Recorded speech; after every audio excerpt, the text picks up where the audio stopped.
In this life, plagued with its never-ending turmoil and cruelty, my one true love is always there to save me.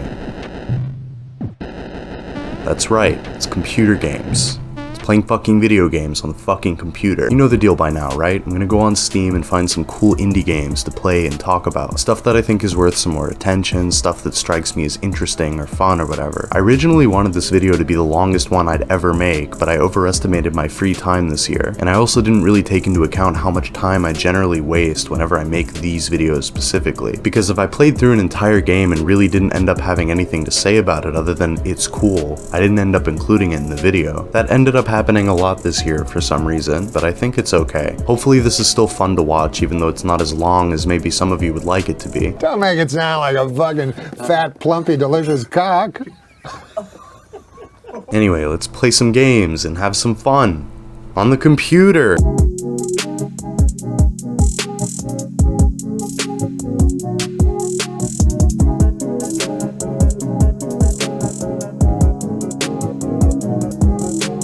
For as long as video games have been around, the concept of breaking the fourth wall has been explored by game developers.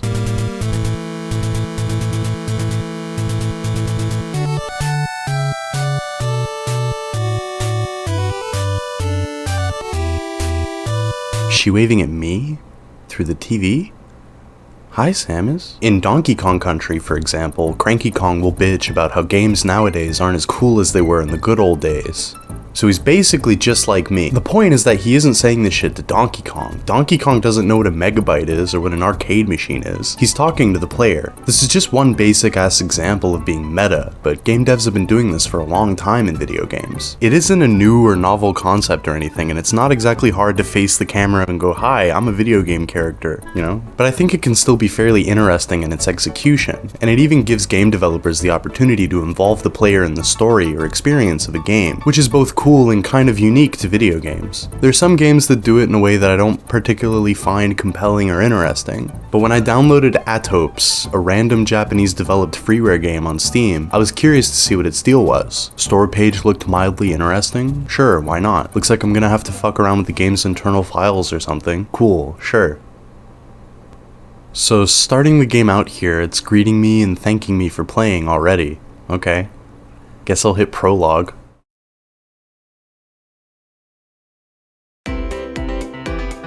I think one time I was dragged to a strip club that had this name. Maybe it was a nursing home. Or a gym. I don't remember. Ages 15 through 25 were kind of a blur for me. So I guess it's a shmup where you play as a bunny. It's pretty cute. Simple, but cute. You fire automatically and drag your mouse around to control the little guy. After the tutorial, there's text that pops up where some narrator is telling you about the bunny and the game and shit, but they end every sentence with an exclamation mark. So in my head, they sound like the narrator from Kaiji.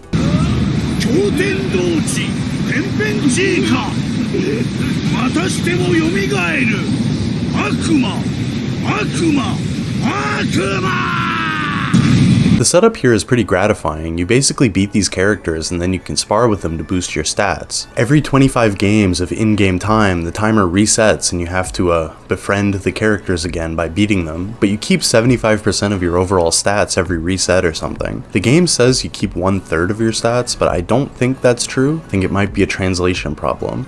Or I'm just really fucking bad at math, which is very possible. It's pretty satisfying to go from struggling a little with the early game enemies to being able to wipe them out in 2 seconds, and even more so for the boss characters and stuff. The story here is simple but cute. The bunny is basically in an endless time loop, but he's determined to make friends with everyone in the world, and eventually make friends with the moon. It's like the kind of story you'd find in a cartoon for very young children. Bunnies have always had a pretty significant relationship with the moon in Asian folklore from what I understand. There are some variations of this story, but essentially, as a children's tale, to explain the shape of the dark spots on the moon, an old, frail, hungry man approaches a rabbit and his friends and asks them to bring him some food. The monkey climbs the tree to get him some fruit, and the otter goes to the river to get him some fish. But the rabbit can't climb or hunt, he only knows how to gather grass, so he asks the monkey and the otter to prepare a fire. After that's done, the rabbit explains to the hungry man that he can't offer anything other than himself, and is about to jump in the fire as a sacrifice, before the man stops him, touched by his selfless generosity, and reveals that he's actually the spirit of the moon. To honor the rabbit, he invites him to come live with him on the moon and shit.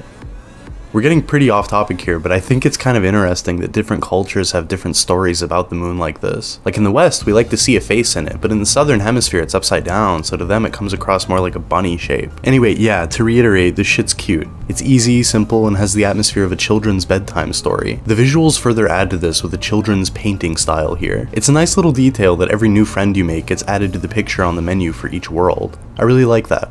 Okay, World 3 has a button here that doesn't seem to fit with the others.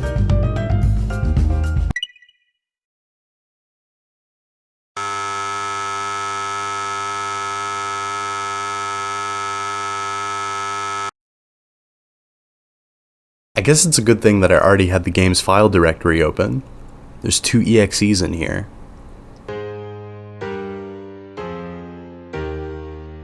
Well, what the fuck? She's trashing Bunny Chronicles. That's not nice. I was having fun with it. I guess this girl is supposed to be the actual character we're playing as. Let's go outside and see what's going on out there.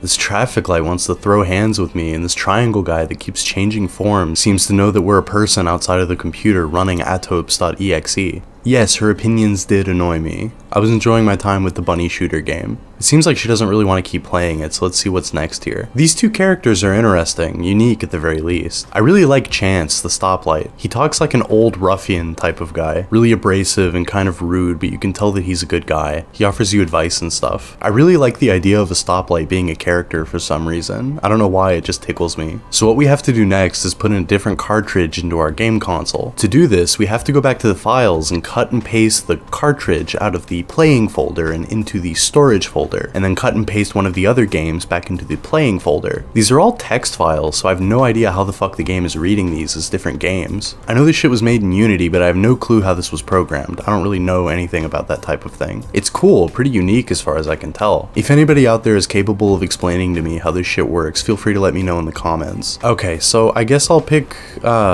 Saving Christmas.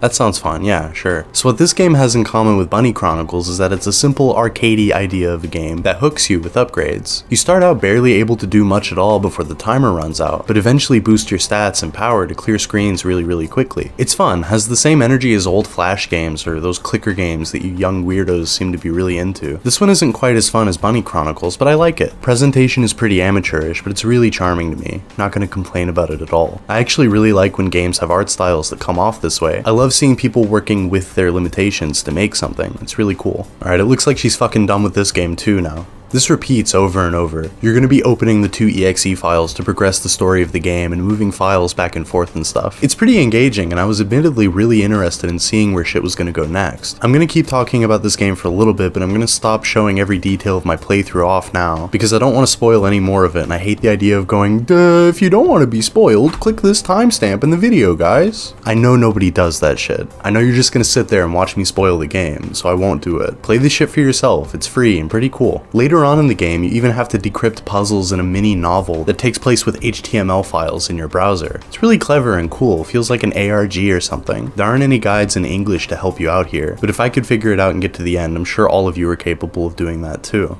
Anyway, meta, right? I won't say that the story in this game is life-changing or amazing or anything, because it isn't. It's pretty simple overall. But the writing is good, and the characters are interesting, and the gameplay is fun and novel. This is honestly one of the most unique gaming experiences I've ever had. I think I finished the game, but the feeling that there are still secrets in there to find still lingers on in my head, and it excites me a lot. It's a pretty unforgettable experience, despite it basically just being a collection of mini-games. It's a lot cooler than a lot of the games I've paid actual money to play, and I hope that more people check it out as a result of this dumb video. The developer even released paid DLC that includes all of the assets and scripts that they made for the game. That's nice. I feel good. I'm having fun already.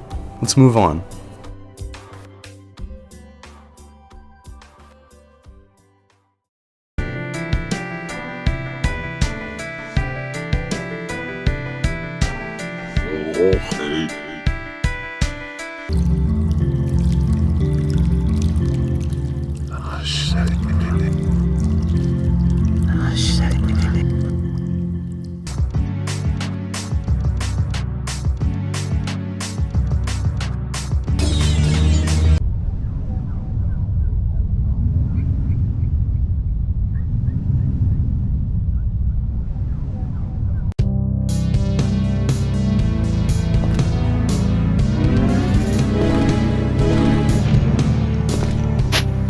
I imagine that this is what video games would be like on a fucking alien planet. Dreamwild is a very unique game, and I'm gonna try my best to not undersell it, but I'm not that confident in my ability to express how fucking cool it is, so I'm gonna preface the little section of this video dedicated to it with this. This game is fucking awesome. It's 100% worth your time, and I applaud Fading Club for their effort. It is incredible in every way. The visual direction, art style, gameplay, music, everything about this shit rules.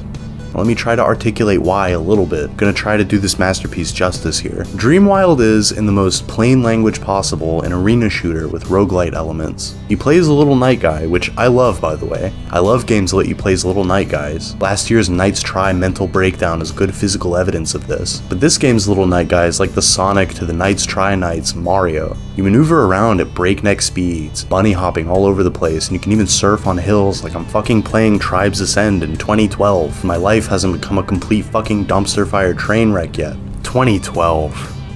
Fuck. Plug DJ was still a thing where you could hang out and listen to music with your friends. Everybody was laughing at Mitt Romney for being the second most pathetic Republican presidential candidate in history. I hadn't gotten groomed on Tumblr by psychotic BPD cosplayer women in their 30s yet. I mean, 2023 is fine too, I guess.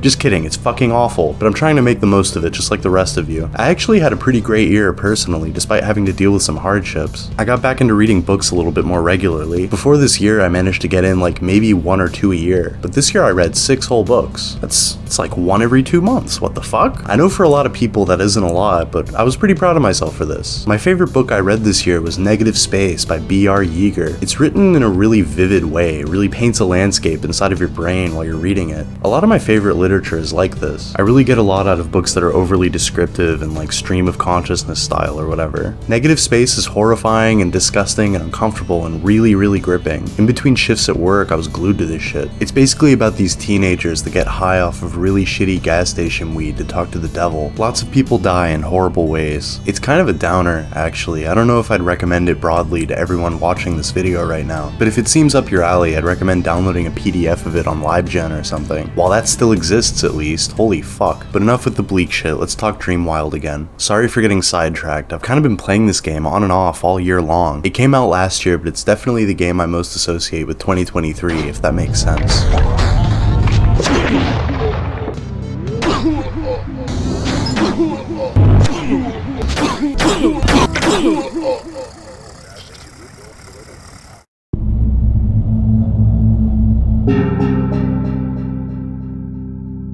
Dreamwild is fucking hard, especially for someone like me that sucks at FPS games and can't Counter-Strike surf for shit. I'm not an internet drama channel, okay? I don't know how to surf. I was fucking trash at Tribes back in the day too, but it does good by immediately kicking the training wheels off and throwing you in the fucking gauntlet. It gives you ample opportunity to get better by practicing and dying over and over and over again. The barrier of entry is pretty high because of the difficulty and the type of game it is, and it doesn't do itself any favors because the first level you spawn in at for every run is the blandest looking one. I'm sure some of the people that tried this game out literally never got past the first area and just assumed that was all there was to it. But all of the other areas in this game are fucking awesome looking. Really surreal, great color theory all over the place. This game's sound design is insane too. There's this real butthole clenching tension that you experience whenever you're bouncing around out here and hear an enemy growling and snarling right behind you. You turn around and see this clusterfuck Rat King orgy of nightmare abominations chasing you at breakneck speeds. What the fuck is that? So basically you defeat enemies to collect these little red gems. When you're at max HP, you can shoot a beam out of your sword like in old Zelda games. When your HP gets docked, you've got to get up close and personal to hit enemies directly with it, and it's a lot harder in general to safely get through everything when you're trying to melee everybody. Enemies move fast and everything hones in on you. Everything wants you dead and they can kill you in seconds. It's really easy to fuck up your runs in an instant. You've got to be really careful. Shit is tense. It's a good kind of tension though, and there are some bright sides, a few silver linings to help you out a bit. There are these blue portal mechanisms in every level where you get teleported to your mind castle, and you can store the little red gems you collect in a bank that will stay there in subsequent runs until you pull them out to use them. Once you start getting a bit better at not dying in the game, it doesn't take too long to grind a little at the first level to gather up a good stock to sit on. You can use the gems to buy upgrades to your attack power and health and shit to make things a little less shitty, but I'm not gonna lie, dying after 30 minutes into a run fucking hurts. It just kind of made me want to keep at it though. Also, the music is insanely good. Really awesome Warp Records adjacent shit. Got those sometimes slightly discordant synth synth notes that Pilot Red Sun loves in his music. Shit is just dripping with atmosphere. Not just the soundtrack, the whole goddamn game. I like the old internet feel and the way that the graphics are rendered in the mine castle. I seriously love it so much. It's like literally just 10 or 12 screens or so, but it still adds so much to the overall experience. I didn't even get that annoyed at having to traverse the same 4 screens over and over again to repeatedly deposit gems in the bank because I fucking love the atmosphere. And it's so much fun heading back out afterwards and running around in the dream wilds and getting my ass killed by eyeball monsters and golems made out of poop and these cool ass Gregory Horror Show TV head fish things. I caught the reference, dude. You're fucking cool. Carbonic is the solo developer of Fading Club. They did all the visuals, programming, music, clearly a very talented individual. I was looking around on Steam and was shocked to see that they had only made RPG Maker games before this one. They look interesting, but I haven't tried them out yet as of this video. I checked their Twitter profile and found that they're working on some new projects. This shit looks like a really cool blend of their 2 art styles. It's really inspiring to see their growth. As I'm writing this shit, I haven't gotten to the ending of this game yet or anything, but the vague story elements and character dialogue is all really charming and fun. I love going to the mine castle and talking to the weird NPCs. I love the way they look and how they're animated. Very Hylix, which I'm sure you're all aware at this point is a game that I really like a lot.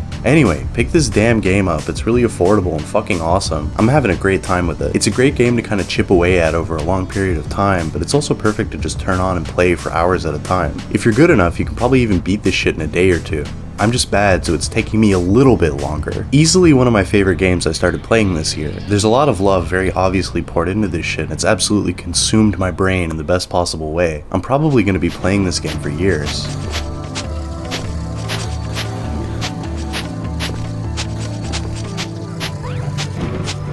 Yeah, this is kind of what working retail is like.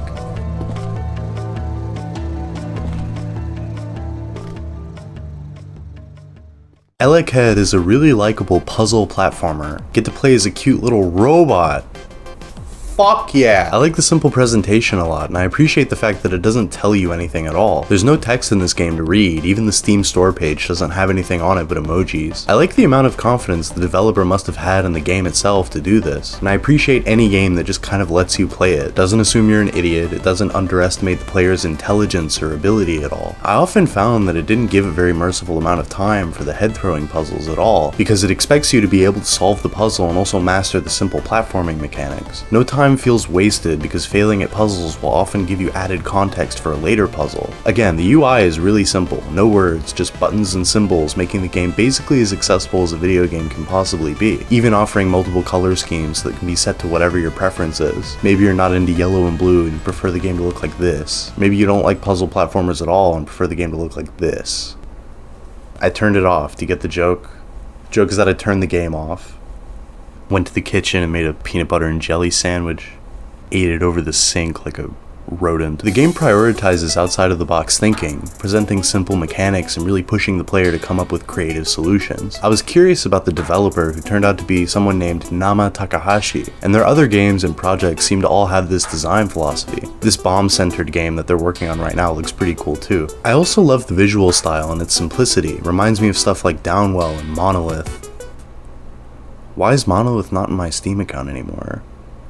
What? Oh, they renamed it to Star of Providence because they're scared of the trademark that Warner Brothers has over the word monolith. Look guys, I get the point of covering your ass, but this seems a little excessive. But since the name of the game got changed and some updates came out for it, I should revisit this game and talk about it. It's a game I remember liking a lot and it's fairly obscure. Also, this stupid name change isn't going to be doing it any favors in the Steam recommender, so I'll do my best to help Team D13 out here. They've been adding free updates to this game for like 6 years now. I think they deserve a little attention. Monolith, or Star of Providence, originally came out in 2017 and is a really unique roguelike twin-stick shooter type game. I guess it's a twin-stick shooter? The ideal setup is mouse and keyboard, so you have ultra-precise aiming, but I think you can play this shit with a gamepad. I really like it. It's like Isaac meets a vertical scrolling shmup. You move around in these dungeons, defeating enemies for in-game currency that you can use to buy upgrades and weapons and shit. Each floor has a boss, and all of them are fucking awesome. They're all really distinct. I feel like games like this sometimes struggle to have good variety of bosses, but all of these were clearly made with a lot of attention and care. They're all visually very different from one another, and then also attack you in unique ways. Some of them are more traditionally twin-sticky in their design, and others feel more like an actual shmup boss fight. You can also unlock a mode where you can practice fighting against them, which is insanely fucking cool in a game like this. You don't have to just hope that you run into the boss that you want to get better at beating, you can just pick them up from the menu here after you encounter them for the first time.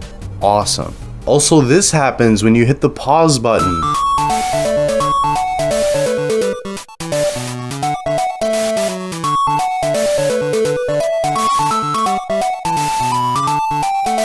Star of Providence has a lot going for it. The color palettes are all fantastic, the sprite work is awesome, and the controls are really tight and perfect. Whenever you fuck up, you should feel bad because it's your fault, not the game's. You can theoretically beat this shit with just your starting weapon and no upgrades. The game is constantly showering you with more powerful weapons and fucking care packages to make the game easier. I say theoretically because I've never beaten this shit with the starting weapon.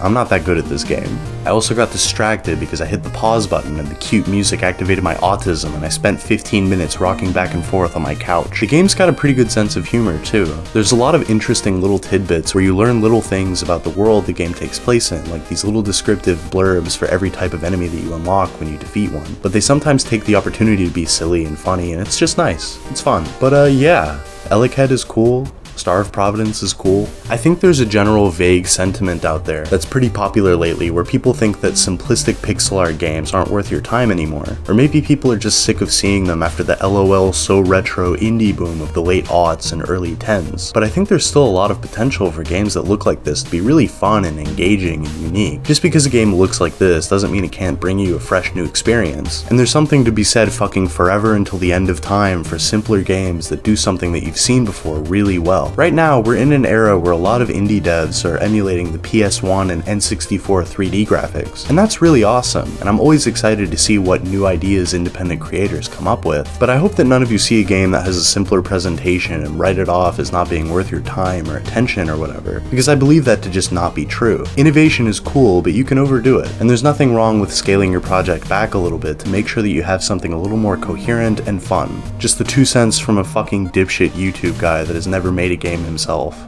I guess. Not yet, at least. Cliffhanger. Listen is kind of unique. It came out in 2017, but it completely perfectly emulates 90s PC point-and-click adventure games, like Myst and more specifically Rem. I've never played any of the Rem games, but to my knowledge, they're point-and-click adventure games created by Lute Muller. I apologize for probably fucking up the pronunciation of this guy's name. Muller was apparently involved with the creation of Listen, which is honestly kind of wild. I can't really find any information on the guy online other than this YouTube channel with like 14 subscribers that I think might be them. They're a musician first and foremost, I believe. They're credited in Listen specifically for the music among other things, so I think I'm not too off base here. I'm definitely not an expert at point-and-click adventure puzzle games. I've played Myst and Riven and like them a lot, but I'm way too dumb to talk about what makes them special. Other than I think the music and presentation and FMVs are charming, and I like the feeling of being lost in a surreal early 3D graphics world. I had to look up a guide to beat Myst and Riven back in the day, and I had to look up help for Listen here too because I'm dumb as shit, but I think the atmosphere of games like this is really comfy and unique in an uncanny sort of way. It's the type of thing that's hard to put into words, but these games just have that slightly unsettling atmosphere to them because they're trying to mimic real life through the lens of very early 3D graphics. Just sort of feels wrong, like you're trying to wipe your ass from the front. I really enjoy games that kind of lean into this, like Harvester, where they're totally aware that it looks super uncanny, and they just amp it up to make it more creepy and surreal. Harvester kicks so much ass, it's one of the weirdest games I've ever fucking played. Look at this fucking guy, he looks like he's aware that he's inside of a fucked up computer game. This man was arrested for possession of child porn, by the way. If you haven't already gathered from the title, Listen is a game about listening. You have to solve a bunch of puzzles involving sound and parsing which direction different sounds and cues are coming from. It's kind of like when you were in elementary school and they were testing everybody's hearing, and you had to raise your right hand if you heard a beep coming from the right headphone, and your left hand for the left headphone. It's also like when you got sent home for shitting your pants because another kid punched you in the stomach too hard during gym class. Oh, was that just me? That didn't happen to everybody? What do you mean you're not my therapist? I'm laying down on the couch right now. Why are there tears welling up in my eyes? He hit me so fucking hard, the shit just came out, I couldn't stop it. Everyone laughed at me, everyone ridiculed me. No one would be my friend, it was horrible. This title screen is fucking nuts. Why does this FMV cutscene so small? What is this font? Oh no, okay, we can go back to the other font. We start out in this room surrounded by paintings of famous classical composers. You know, you got your Bach, Vivaldi, Skrillex, this lady. Is this Joanna Newsom? Oh, fuck. Oh my god, I'm so sorry. I didn't mean to do that. Did I just kill her? These guys tell us that the lady in the window is named La Musica, and the evil Queen of Might has taken away her golden magic flute, and we have to find the pieces of it and return it to her. The navigation is pretty standard for games of this nature, but if this is your first one, it might feel a little off. I feel like Myst is kind of the best one of these types of games to recommend to somebody who's never tried them before. And Mia Farrow agrees with me, but if you're new to this shit, it might take a minute to get used to in general. There's a lot of enjoyment and charm waiting for you if you can wrap your head around clicking around to move. This game has basically nothing in common with Osamu Sato's Eastern Mind, but I played that relatively recently, so my brain is making a couple of small comparisons here. That game fucking rocks if you can find a way to download and play it, by the way. It's a lot more interesting than LSD Dream Emulator in my opinion, but features a lot of the same bizarre sensibilities that people seem to attach to with that game.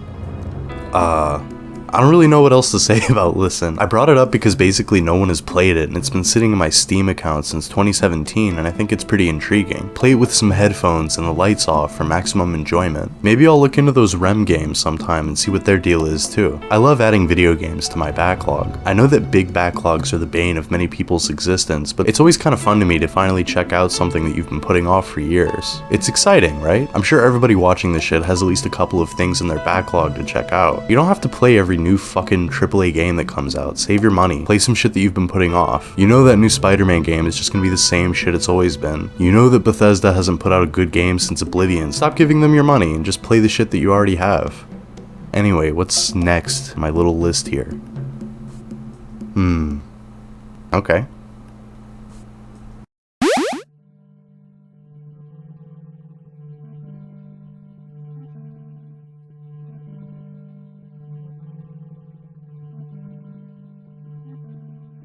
You've probably heard about this shit before, right? Even if you haven't played it, it's been cited as one of the greatest of all time indie games many times since it came out in 2010. But what is it about VVV that captures so many people's hearts? Is it because the music is so fucking good? Is it the story? Is it this video where somebody put the "oh shit, I'm sorry" gay porn scene over the pushing onward music from this game? Good advice. It gets bigger when I pull. Sometimes I pull on it so hard, I rip the skin. It gets bigger when I pull.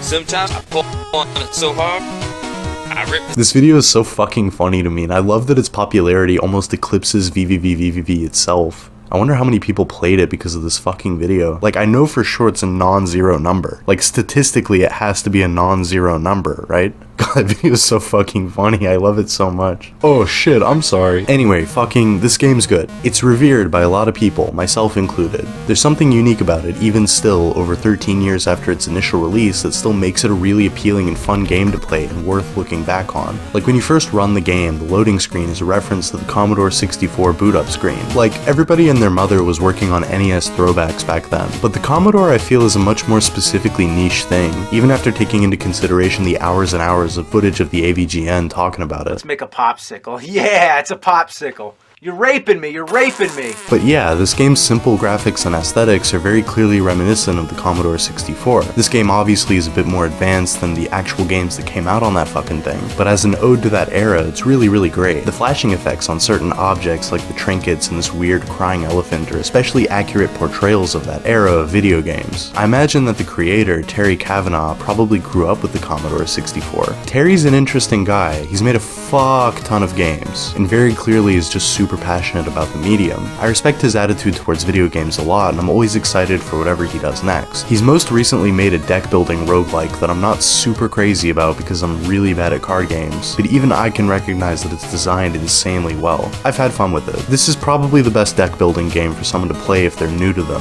But god, let me get back on track here. I'm so fucking bad at organizing my thoughts. Starting up the game, we get a little cutscene of the little characters on a space station before shit gets all fucked up and your crew all disappears. I like that he's got a sad look on his face during the first few screens of the game. It's a cute little detail and really helps to leave a great first impression right at the start. I've always liked that for some reason. We're playing as a little pixelated stick figure guy, like literally the most simplistic character design conceivable, but look, he has feelings. The game's first level is phenomenal. I love how well it teaches you its mechanics right off the bat. VVV is extremely simple. You move left and right, and you can flip gravity. That's it. In lieu of a jump button, you have to flip your gravity to avoid obstacles or pits or whatever. Because the game is designed with such simplicity in mind, it can do some amazingly fun things with its levels because it can get the player to master the controls really early on in the game. I really enjoy seeing the different enemy types in this game. It'd be so easy to just make 1 or 2 enemy sprites and call it a day, but almost every screen in this game has unique enemy sprites. It's just something that's always stuck out to me as being an especially likable little detail. I also really like that every screen has a name. I've always kind of read it as Captain Viridian here logging each room and commentating on it himself.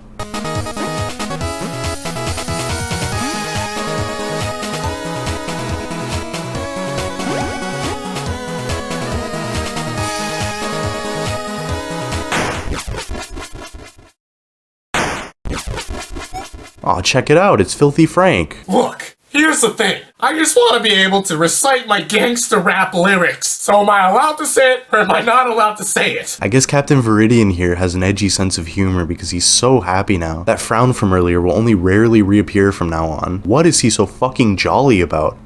He's having a great time thinking about his favorite Cumtown jokes. The game opens up after the first level. Surprise! It's Metroidvania, bitch. It's a really small one, relatively speaking. Like, this game takes about an hour or 2 to beat, really. Maybe 3 or 4 hours if you suck really bad, but my point is that you don't ever spend any time lost in this game. It's such a small overworld with very easy to find areas of interest to rescue the rest of your crew. I like that they're all named after colors that start with the letter V. I think Vitellary is a bit of a stretch though. Also Victoria. I know that it's technically a shade of blue, but come on, it's just a person's name. Was Terry Kavanagh in a fucking Lowe's or something and just happened to swing by the paint section? He was just looking through shades of blue before a light bulb appeared over his head. I think it's generally agreed upon that the name of the game has multiple meanings, one of them being 1 V for each member of the crew, plus, you know, the spikes, plus the act of flipping rapidly while moving in one direction. It's cute, it's clever. Terry Kavanagh's a smart guy, even though obviously for his next game he was hanging around too many stop signs.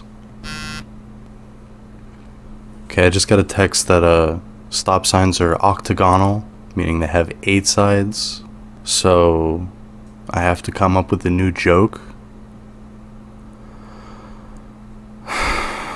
For Super Hexagon, I don't know, eat shit, fuck you. Super Hexagon is pretty cool though, and weirdly enough, I think it was a bigger smash hit than VVV was. Its success is probably mostly due to its insanely low asking price and perfectly simple idea that basically anybody can immediately understand. It's the type of game that you'll either love or hate within 10 seconds of playing it. I used to be kinda decent at it, but I'm a bit rusty now. Fucking awesome soundtrack too. Chipsel's a really talented musician, and I love their work in this game and the Dicey one that I mentioned previously. Chipsel has been Terry's go-to musician since Super Hexagon, but for VVV, he enlisted the help of Magnus Palsson, who I think is an incredibly talented guy, but when I looked up what he's been up to lately, I ended up pretty fucking disappointed. Like, I'm not attacking the guy or anything, but you can imagine my slight disappointment of finding out that he's got a double-digit IQ, right? This is going off the fucking rails now. I can't wait to read all the angry comments from angry AI bros that stumble onto this video. Just so excited to educate another simpleton like me about how AI is actually based and awesome, and it's cool that it can make the shittiest looking pictures you can fathom in your tiny little rat brain. I was reviewing a video game a second ago, right? Let me find my place in my script here. The game is split between the levels that you have to beat and the overworld that you explore.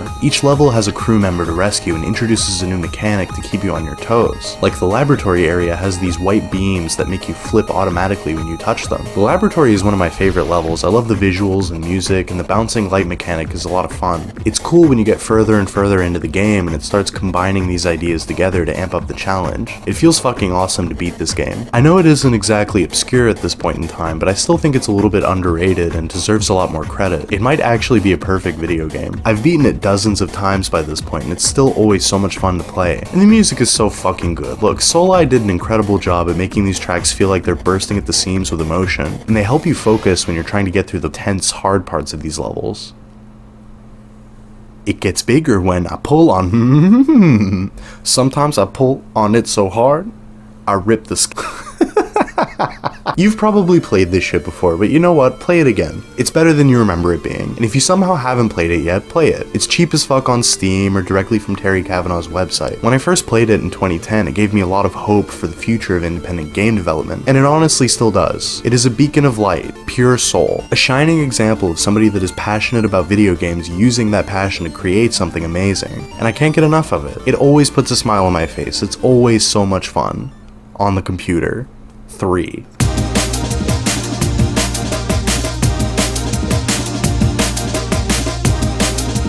I'm kidding, I'm sorry. It's not the end of the video. That would have been a really good ending though, right? Like, that would have been cool. So I played this game called Katana Zero recently. It was fucking awesome. Fantastic soundtrack, satisfying as shit to pull off kills, and great presentation and shit. I don't think there's really any point to talk about it more than this. It's really popular, and I know that if you're enough of an internet weirdo to be watching my videos, then you've already heard of Katana Zero. But immediately after I played that shit, I was kind of hungry for more 2D character action type stuff. I've never really gotten into Devil May Cry much, but I love that type of gameplay in a 2D setting. Fucking Mega Man Zero, Ardine's Momodora and Minoria and stuff, all 100% my shit. I'm generally pretty terrible at games like this, and 2D fighters, anything that you have to remember combos for. I always fucking piss the bed really hard and die in stupid ways. But despite all that, I randomly found this game called Trauma Core Violence, and I think my initial reaction was, wow, the title of this game fucking sucks. I love that. And I was really interested in trying it out. It was super cheap and it looked fun, so I bought it. It surprised me how much I enjoyed this game. I love that you have access to the main character's entire moveset from the beginning, and you can just experiment around and figure out all of her attacks and use whichever ones you like the most. There's a wealth of moves to use, fucking crazy setups you can pull off to do insane combos and all the cannon fodder. Oh, these guys look like Cube World. Do you remember Cube World? Oh my god. Oh fuck. You can make them throw up and fart and shit. Oh my god. I especially love this attack where you can kind of boost yourself forward in the air. It kind of reminds me of the kick from Sonic Advance 2, the best 2D Sonic game ever made. Don't let anybody tell you otherwise. I really like that this game is very clearly inspired by Sonic, but without trying at all to be similar to Sonic. It's awesome to see people take inspiration from mechanics to build their own unique games instead of just surface level aesthetics. I like a good surface level nod to an inspiration, don't get me wrong, but when I used the kick in this game, it just felt as good as using the kick in Sonic Advance 2, and that level of imitation only comes from someone that deeply understands how cool a mechanic like that is. It's awesome. But yeah, there's a lot of freedom in your movement and attack options, and it feels really satisfying and fun to blast through hordes of enemies. You even get a parry, like in fucking Seaman Souls. The parry is really forgiving as well. Even somebody that sucks as bad as me can just spam the parry and immediately teleport to every enemy that's attacking you and dish out as much punishment as you want. Game's really good at making you feel powerful with lots of awesome feedback for every hit that you land. I also really like the enemy types. There's a whole bunch of them and they all attack you differently, and it's a lot of fun to figure out how to best approach them when you encounter a new one for the first time. Visually, they're delightfully bizarre too, like fucking teddy bears and vaporwave statues and shit. I don't know what any of this shit means, and I enjoy that a lot. These eyeball angel guys remind me of Kirby too. Hell yeah. The music is also great, very fun to listen to and very fitting of the chaotic atmosphere. Lots of cool samples and synth sequences. Lin V and DX Mella did a really good job on the soundtrack. I'm really into the overall look of this thing too. The menu is really nice and attractive to me in its simplicity, and these cutscenes are cool. Something really raw about them that just puts a smile on my face. I really like the art of the character that shows up on the library banner in Steam as well. It's cute. Whole game has a really raw, punk sort of atmosphere that I can really get behind. And even though the assets and art are simplistic, the game isn't afraid to throw a bunch of shit at you at once. All of this random stuff flying around everywhere overloads your brain in the best possible way. Also, I didn't personally get a headache from this game's visuals or anything, but it's probably worth being cautious if you have epilepsy or whatever. Maybe turn down the visual effects in the settings if you're concerned about that type of thing. But yeah, this is genuinely a lot of fun that you can have on the computer for a very humble asking price. I'm not even the exact target audience for this game. Anyone out there that gets a lot out of fast, chaotic games like this should really try this out. You might even get more out of it than I did, and I really enjoyed my time with this one.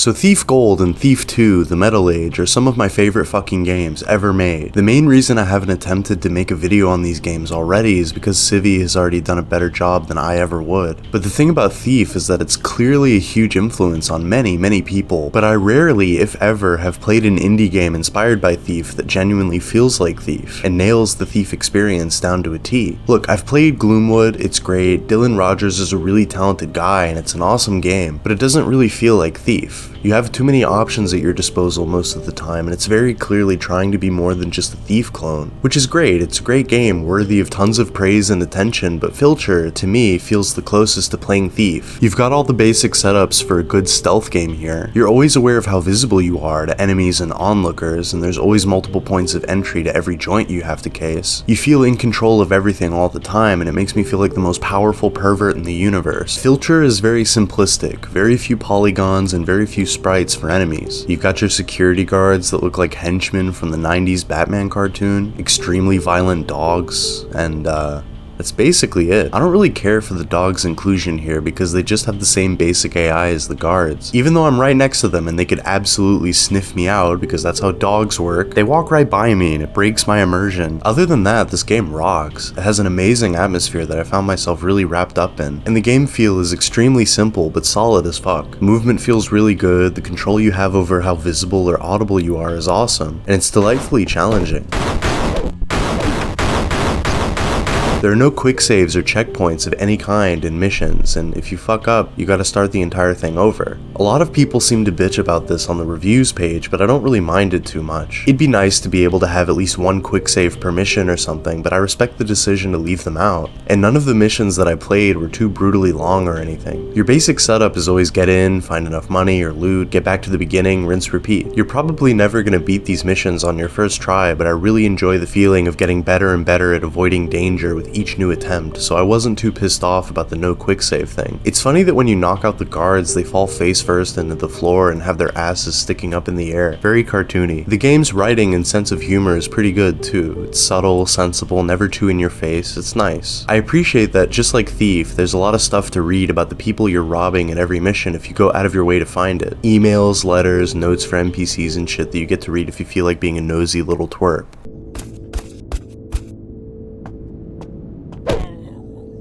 The dogs fall the same way?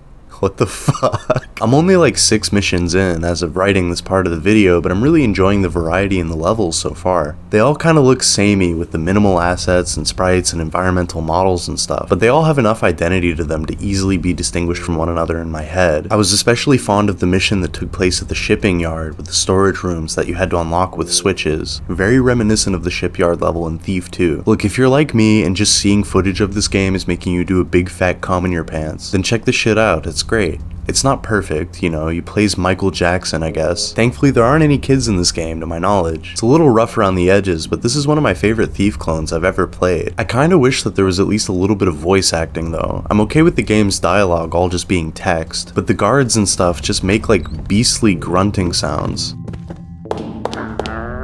They sound like a fucking wild boar or an ogre or something. What's up with that? It'd be nicer if they said, hey, stop, or who's there, or whatever. Literally just somebody could have recorded 2 to 4 lines of dialogue, and it would be much preferable to what they've got going on right now, but whatever. It's still a great game. I'm really enjoying my time with it. I've enjoyed picking at it over the last few months. And look, here's my open letter to the developer, Johan Harp. I can do the voices for you if you want. I know that putting a YouTuber in your game is almost always a recipe for disaster, but here's the deal. I'm a normal guy, not an annoying imbecile with delusions of fame or grandeur. Check out my pitch for making this game 5% more immersive. Is someone there? If you send me $5, I will record 10 to 12 lines of dialogue for you. For your consideration, thank you. Cool game, by the way. I love you, and I hope you make more cool games. XOXO. Also, for Christmas, I would like a big poster of Donkey Kong to hang up over my bed so I can look at him and feel comforted in the mornings. Thanks. Love, Lute. Alright guys, I just sent Santa my Christmas email. What were we doing again? Caster is one of those games that I feel like just kind of supernaturally materialized in my fucking Steam account one day. I don't remember buying this shit. It came out in 2009, but I think it had a brief renaissance in like 2013 or 2014, whenever Steam started introducing those trading cards. The trading card system breathed a lot of life into games, especially ones that have been basically completely forgotten. People thought it was really cool back in the day to sell a couple of trading cards on the Steam marketplace and then use those pennies to buy fucking Bad Rats for 23 cents or whatever. But the passage of time is cruel and it continues onward, and I don't know anybody that's played this game or heard of it. I hadn't played it in quite a few years, but remembered it being weird and fun, so I was pretty happy when it turned out to still be weird and fun. Caster's a mission-based game, but for some reason I struggle to pick a genre to describe it. It's not really a platformer, it's not exactly a third-person shooter. I guess it's just an action game. I don't know. It kind of looks hideous, but in a way that I really like a lot. You basically just run around and shoot bug aliens and collect ethereal orbs of light while music that is way too fucking cool for this game plays in every level.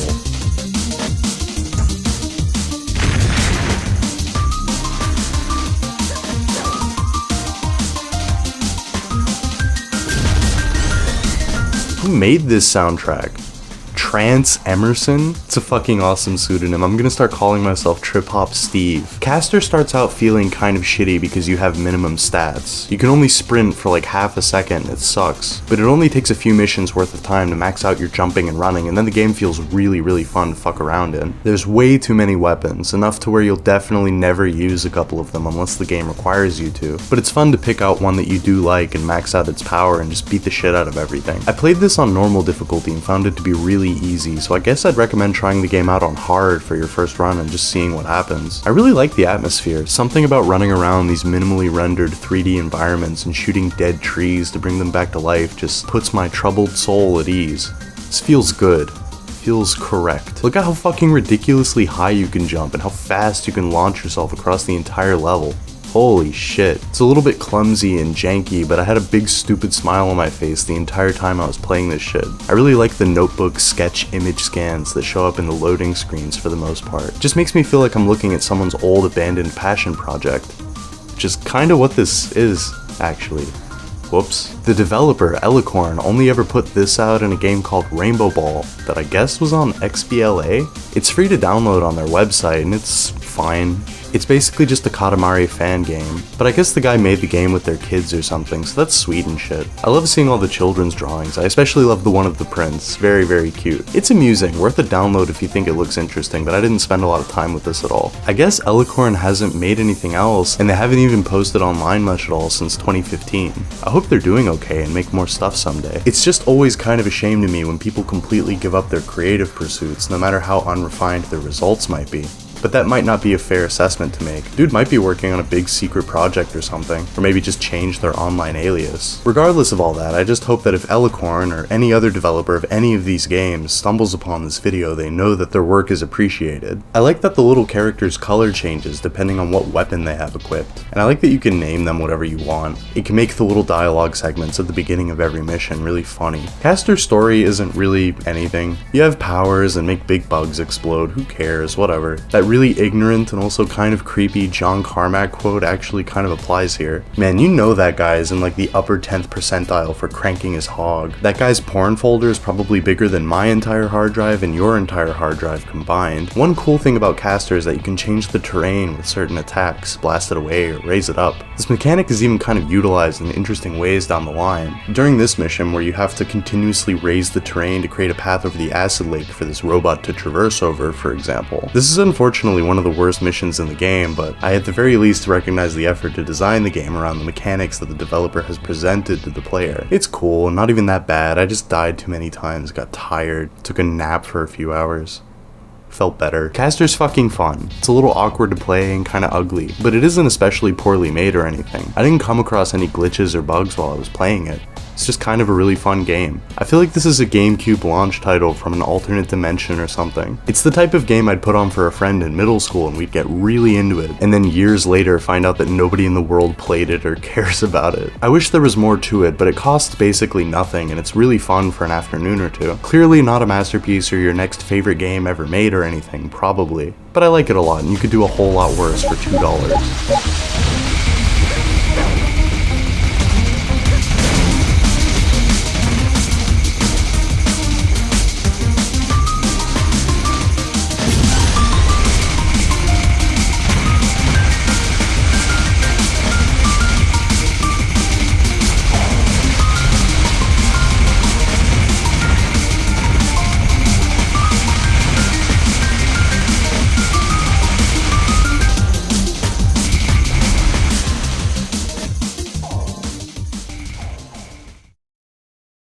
You guys ever play Snake?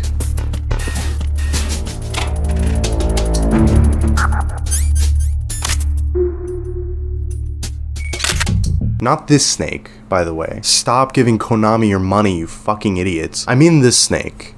Yeah, this Snake. You ever play this shit? You ever wonder what it would be like if somebody made this into a full-fledged adventure game with a storyline and lots of boss fights and places to explore? I mean, fucking, I didn't either, but that didn't stop me from being interested in Last Command when it came out in 2022. I picked it up sometime down the road and was just pretty much immediately on board. It's a unique idea for sure, but this development team really made it work for them. I'm not going to talk about the story at all. It's fine for what it is. I'm just not really interested in dissecting or discussing it here. If you're curious, play the game yourself. It's cool. All you need to know is that you're a little computer program running around and beating up other programs. You traverse through a gray overworld and navigate your way through obstacles, find items, hit switches to open doors, etc. It's a pretty chill game in between the boss fights. The overworld is pretty uneventful, but it serves its purpose pretty well. It's just a catalyst to whichever the next boss battle is to progress the game, really. I found it to be a good way to cool off in between the tenser parts. If you hooked my ass up to a heart monitor while I was playing this game, it'd probably look something like this. Last Command does a pretty good job at teaching you how to play it. There's like 5 minutes of tutorial before the tutorial character gets AIDS and dies for a little while, and you're able to just kind of go from there. The boss fights are where you're going to be spending the most amount of time in this one. They're designed really well and they're fun. The way the boss fights play and the visuals kind of remind me of Undertale's boss fights, but amped up quite a bit. It's fun. If you enjoyed Undertale's battle mechanics, you'll probably really get a kick out of Last Command. It's definitely on the difficult side, but that difficulty just adds to the excitement and enjoyability in my opinion. It'd be nice if you didn't have to reread the dialogue every time you start a boss fight over again though, because I just don't really care. It doesn't bog the experience down that much or anything, but anytime I'm just mashing the A button over and over again to get through dialogue, I just feel the brain embolism that will inevitably kill me when I turn 35 get a little bit bigger. I wish I had more to say about this game. It's cool and I'm enjoying it a lot, but that's basically it. I played some other shit this year that I liked a lot, but similarly didn't have that much to say about, like Rusted Moss. It's a Metroidvania with a grappling hook mechanic that's really fun to use, and I like its atmosphere and stuff, but what the fuck do I say about it? It's a Metroidvania. It's fun. I like it. Respect is due to the people that worked on these games. I don't mean to come off as dismissive of them, but I'm just too stupid to write anything meaningful down about them. I think that's fine. I'm not really trying to be Matthew Matosis here. I like video games and I like thinking about them, but sometimes there isn't really much more that goes on in my brain other than this is cool and I'm having fun. Vivid Lope was another one like this. I love the way that it feels like a long-lost Dreamcast game, and the music and presentation was all really great. The gameplay is really fun, and it's a simple enough idea for basically anybody to immediately understand. It's like the video game equivalent of popping bubble wrap. Whoa, so satisfying. TikTok compilation, you won't believe how satisfying. I also really enjoyed Vomitorium, a game made in the Doom engine that kind of feels similar to Metroid Prime with how open and exploration focused it is. It's got a bit of a horror twang to it, and Cybershell is in here for some reason. It's a great game. But let me end the video off by talking about a game that I actually have a decent amount of things to say about.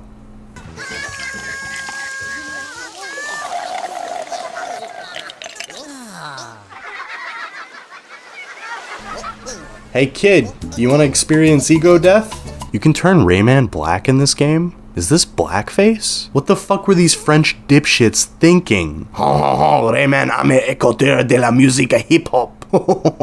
S'il vous plaît, merci beaucoup.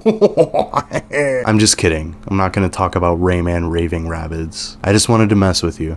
Just checking to see if you're paying attention. I know a lot of you guys put on my videos as a sleep aid for whatever reason. I know that this channel is basically just gamer Cocomelon to a lot of you, so I just wanted to take the opportunity to do a little trolling. My apologies, joke's over now. Here's the actual last section of the video.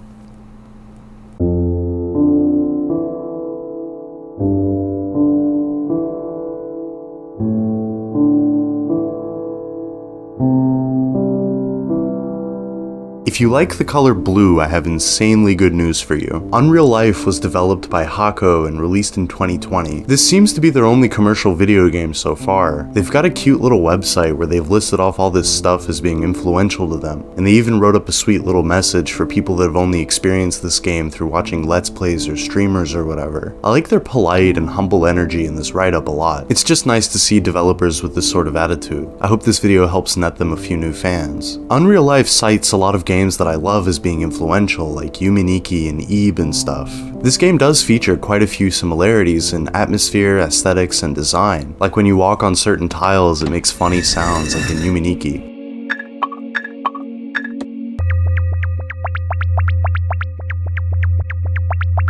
Aw man, you know what other game does that I really like a lot? Chibi Robo. Oh shit, Yoshiro Kimura from Onion Games is in the special thanks section of the game's credits here. That's pretty cool. You know, I'm really excited about Stray Children. I fucking can't wait for it to come out. Moon is one of the best games I've ever played, and I'm getting distracted again.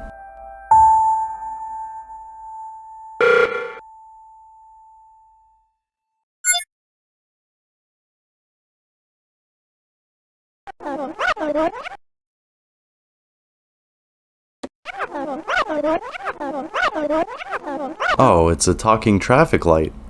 Where have we seen that before? That's kind of like theming. This is a traffic light themed video now. Tune in December 2024 for the next video in this series.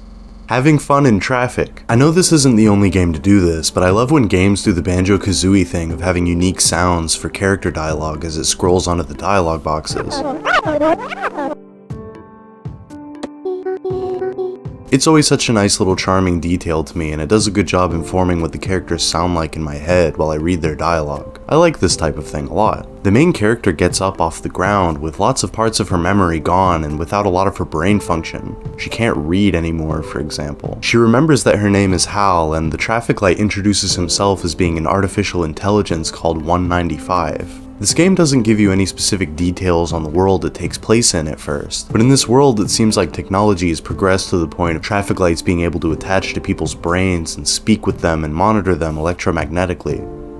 Which is cool with me. I'm glad we have a companion throughout the entire game, even though physically he's still back on the first screen we woke up at. He basically just attaches himself to our brain and can have conversations with us and other characters we meet up with, which makes the game feel a lot less lonely than it could feel otherwise. Unreal Life is an adventure game with a lot of the traditional little fun bits that those games typically have. Interacting with various objects, talking to characters, using items on things to progress. You know how these types of games get down. Hal has no memories other than this teacher of hers named Miss Sakura. We don't really have anything else to go on, so that's as good a motivator as any. After we do some point-and-click adventure logic with this crow and this key, we enter this apartment building and...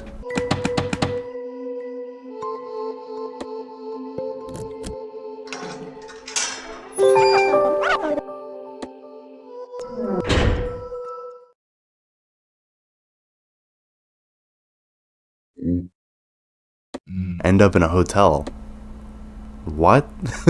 So obviously the title of the game is Unreal Life, so a lot of stuff that happens just doesn't make a lot of logical sense. This game honestly took quite a bit of time to grip me, and my own impatience was the main reason for that. Everything in this game moves very slowly. You've got to watch Hal go up these staircases every time. You've got to watch her move slowly around these areas that you're exploring. Can't sprint or double jump or fucking spin dash. What originally kind of turned me off of this game ended up working in its favor the more time I put into it. It's a very cinematic game. I would watch the fucking shit out of a movie with this plot and visuals. It takes a bit of time to sink its teeth into you, but if you give this game a shot, try to keep a patient mindset with it. I really love the pixel art and overall look of the game, and especially love the composed shots on certain scenes like the underside of 195 and Hal looking out of this window here. The color palettes are mostly blue. Favorite color? Blue.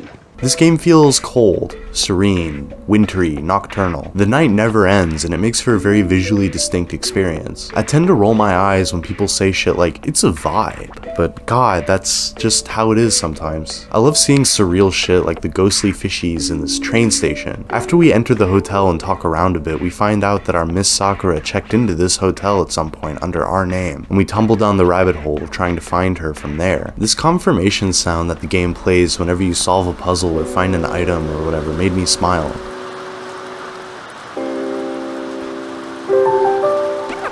and I thought it reminded me of like Wii era Nintendo games. When I played this shit for my roommates, they thought it was the Breath of the Wild interacting sound effect, so I looked it up to see what they meant, and it was pretty similar.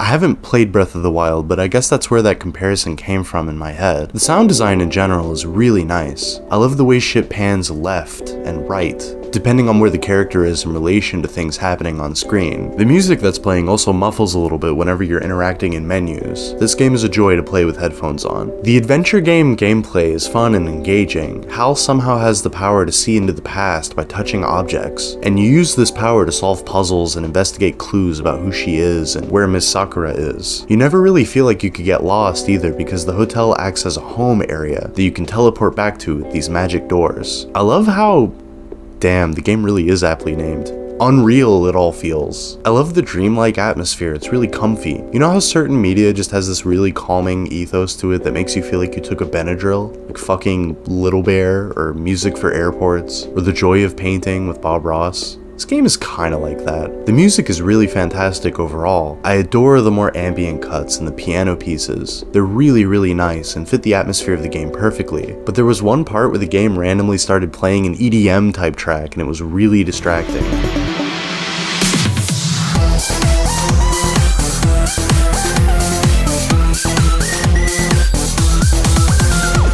I'm not even mad, I was just really caught off guard. It made me laugh a lot because it doesn't fit the atmosphere at all. The dialogue in this game was another big highlight for me. I love the cigarette-smoking penguin, Caselli. When you first meet him and other characters in the game, you learn a lot about them based on their personality and the way that they talk to you for the most part. And I really like that type of writing in video games, I think it's great. When we meet him, he's slacking off from work by taking a nap, and he immediately tricks us into doing some grunt work for him because he's lazy and tired of his job. I also love this moss ball that's also a restaurant chef. She's literally like an inch tall and lives in a little aquarium tank. There's logically no way that you can imagine her cooking up Hal some French toast and eggs. You have to completely suspend your disbelief. She's really kind and motherly and attaches herself to Hal really immediately. I adored basically every character a lot, but 195 really steals the show for me. He's just the perfect companion character, and his naivety always made me smile a lot. He's kind of like a Goombario type of character where he explains things to Hal, but we have the inverse situation a lot of the time too, because he's only been programmed to know about locations and other things that would be relevant to a traffic light. There's a bit towards the beginning of the game where we have to explain to him what a book is, and it's just really likable and cute. But it isn't just a cute game or a comfy game, it's also compelling, and when it wants to get serious, it does. Eventually Hal starts to remember fragments and pieces of her life, and it becomes very clear that there's something really wrong with her and the world that we're running around in. I really love when the game gets all fucky-wucky and bizarre like this. It does a good job of making you feel crazy. There's a bit in the game where a certain character vanishes and Hal starts panicking and wondering where they are, as was I, holding the game controller. And then the screen flashes and she immediately goes from panicking to being like, oh boy guys, I'm so glad we're all here together and no one is missing. It made me feel insane, and since this wasn't a huge part of the main story, it was really rewarding to follow that little thread off the beaten path of the main storyline in my own way. The game does a good job at making you feel like you're overseeing everything and taking care of these characters that you're going to care about a lot.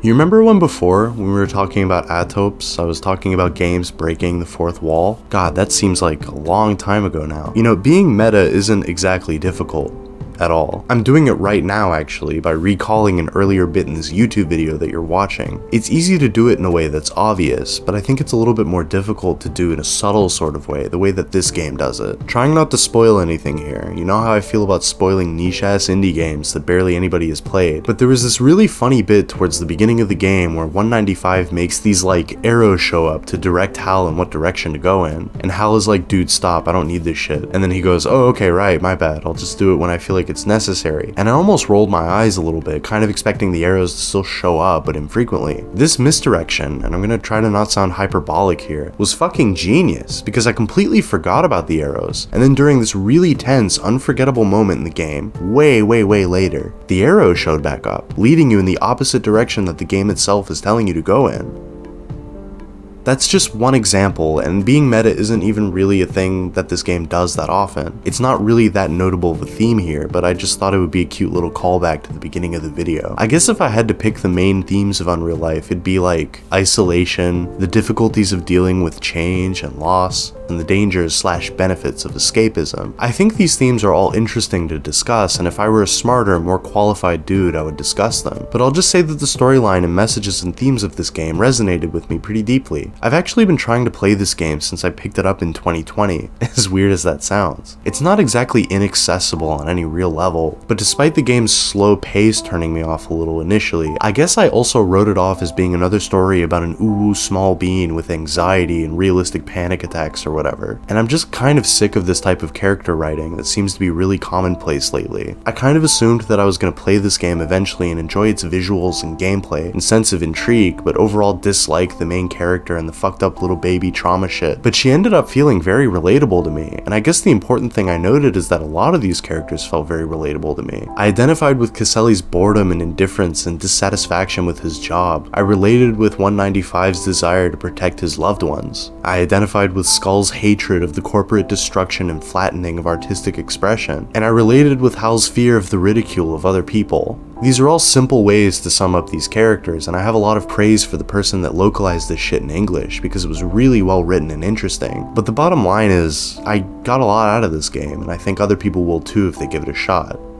I guess that's basically all I have to say about Unreal Life. It's really great, and if you pick it up and try it out, I hope you have a lot of fun with it. I know it's a tad more expensive than the games that I typically recommend in these videos, but it goes on sale pretty regularly, and I'm hoping that when I get this video out, the Steam winter sale will be going on, so you guys can pick up some of these games at a discount and just have a nice comfy time on your computers. I guess that's it, yeah. Thanks for watching.